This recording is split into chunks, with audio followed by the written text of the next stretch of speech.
Salam aleyküm Türkmen vatandaşları, Türkmenistan'ın rayatları. Ben dünenki Kaka Murat Hıdırov'un videosundan sonra bala terütse çakma. Ben Gedayef Bahtiyar. Şutka, конечно. Hemen bizim Konstitusiya. TikTok'dayım, nerede YouTube'dayım görsek hemen biz Konstitusiya dedik, doğru mu? Konstitusiyanı bozmağalı. Daşar yurttaki opozisyonerler benden kahar etmeyenler. Ben sizden hiçbirinizin tersinize gidem yok. Sizlerin yanlışlarınızı yüzünüze basıp ayda oturtmam ben. Yüzünüze karavayda oturtmam. Ne için deyende bizden halk örgenen şu içeride enamındaki etmeye deşer diyem şobır zat. Halk sizlerin biçigine şöydekini işledinler. Bu hudamız beren zadı var şöyle. Yine şunu işledinler.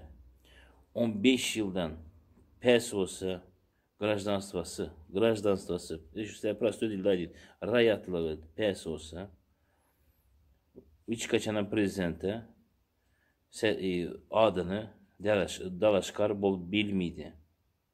Sonra en az 5 yıl Türkmenistan'dan çıkmaması lazım. Şunu bir çiğne, ona kadarla. Şu konstitusiyanı bizler özlerimiz konstitusiyada otursak dursak konstitusiya demiz. Konstitusiyanı bozmamalı. Ben hiç kimden taraftarımız. Ben Türkmenistan'ımızın üstünde hem güneş açık Türkmenistan bosunda. Ben şunun için güreş otman.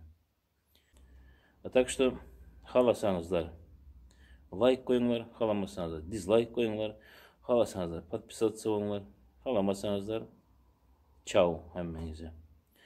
Так что özünüze yaxşı qaranlar vatandaşlar. Biçeyine Hudanın beren akılını işlederler.